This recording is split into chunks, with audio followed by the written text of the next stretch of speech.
वृंदावन से एक गोपी प्रतिदिन दूध दही बेचने मथुरा जाती थी।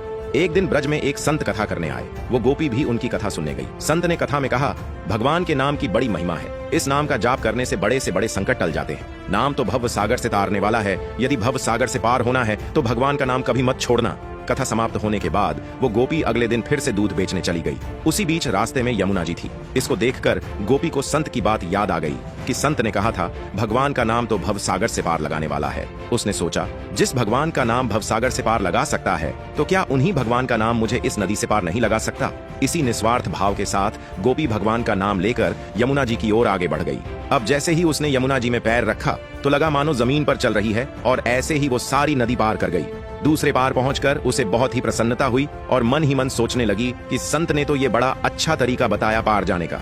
अब रोज रोज नाविक को भी पैसे नहीं देने पड़ेंगे।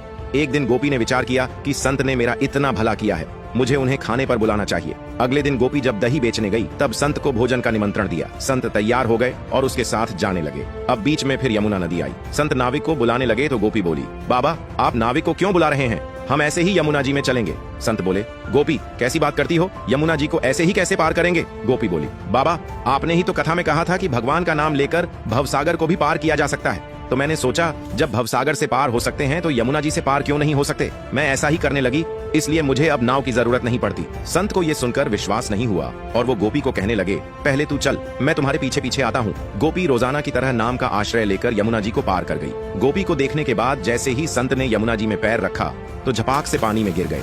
ये देखकर संत बहुत हैरान हो गए। अब गोपी ने जब देखा कि संत तो पानी में गिर गए हैं, तब गोपी वापस आई और संत का हाथ पकड़कर जब चली तो संत भी गोपी की भांति ही ऐसे चले जैसे जमीन पर चल रहे हों। ये चमत्कार देखने के बाद संत उस गोपी के चरणों में गिर गए और कहने लगे कि गोपी तू धन्य है। वास्तव में तो सही अर्थों में नाम का आश्रय तो तुमने लिया है और मैं जिसने नाम की महिमा बताई तो सही, पर स्वयं नाम का आश्रय नहीं लिया।